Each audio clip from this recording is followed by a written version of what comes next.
Hello. Today's story comes from this European country, the country that has this flag.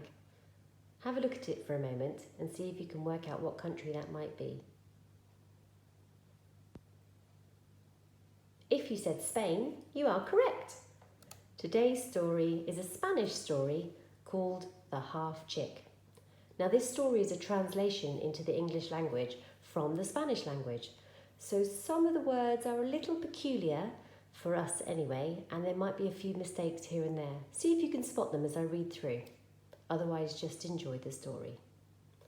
Also, at the end of the story, I'm going to ask you the question, what do you think is created at the end of the story? So listen very carefully to all of the details and see if you can work it out. Let's begin. There was, once upon a time, a Spanish hen who hatched out some nice little chickens. She was much pleased with their looks as they came from the shell. 1, 2, 3 came out, plump and fluffy. But when the 4th shell broke, out came a little half chick. It had only 1 leg and 1 wing and 1 eye. It was just half a chicken.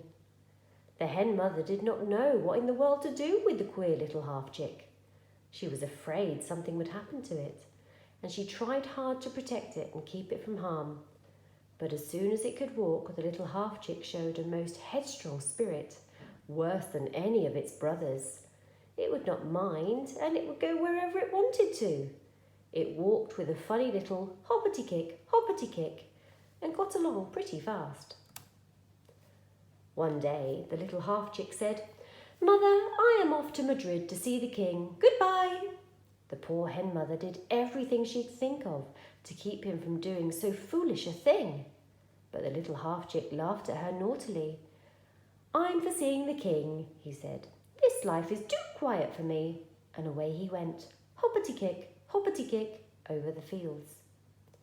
When he had gone some distance, the little half chick came to a little brook that was caught in the weeds and in much trouble. "Little half chick," whispered the water, "I'm so choked with these weeds that I cannot move. I'm almost lost for want of room. Please push the sticks and weeds away with your bill and help me." "The idea," said the little half chick. "I cannot be bothered with you. I am off for Madrid to see the king." And in spite of the brook's begging, he went away. Hoppity kick. A bit further on, the half chick came to a fire which was smothered in damp sticks and in great distress.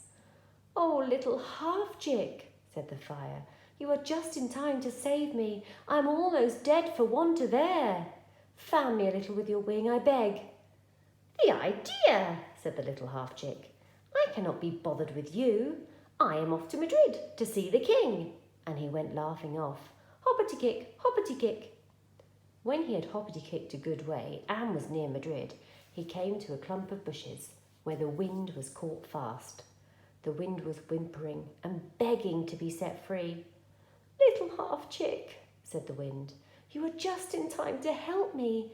If you will brush aside these twigs and leaves, I can get my breath. Help me quickly." "Oh, the idea," said the little half chick. "I have no time to bother with you. I am going to Madrid to see the king." And he went off, hoppity kick, leaving the wind to smother. After a while, he came to Madrid and to the palace of the king. Hoppity kick.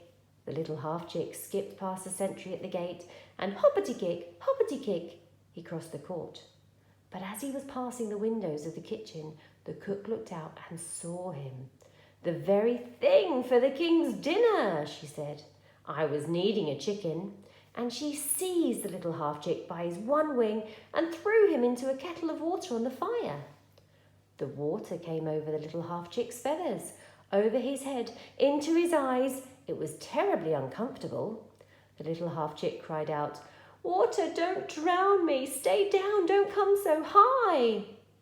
But the water said, little half chick, when I was in trouble, you would not help me," and came higher than ever. Now the water grew warm, hotter, frightfully hot. The little half chick cried out, Do not burn so hot, fire. You are burning me to death. Stop! But the fire said, little half chick, when I was in trouble, you would not help me, and burned hotter than ever. Just as the little half chick thought he might suffocate, the cook took the cover off to look at the dinner. Dear me, she said, this chicken is no good. It is burned to a cinder. And she picked the little half chick up by one leg and threw him out of the window. In the air he was caught by a breeze and taken up higher than the trees. Round and round he was twirled, till he was so dizzy he thought he must perish. Don't blow me so, wind, he cried. Let me down.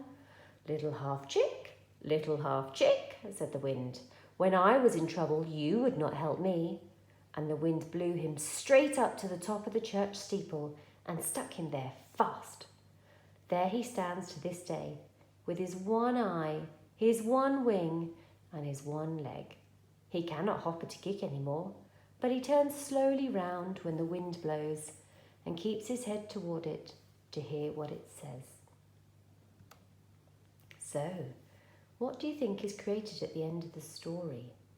The half chick with his one leg and his one wing and his one eye, turning round in the wind, at the top of a building, turning in the direction that the wind blows. Have a think. He has become a weather vane, just like you would see when the wind blows, showing you the direction that the wind is blowing in. I hope you enjoyed that story, but just before I finish, I just want you to have a think. Is there a moral to the story?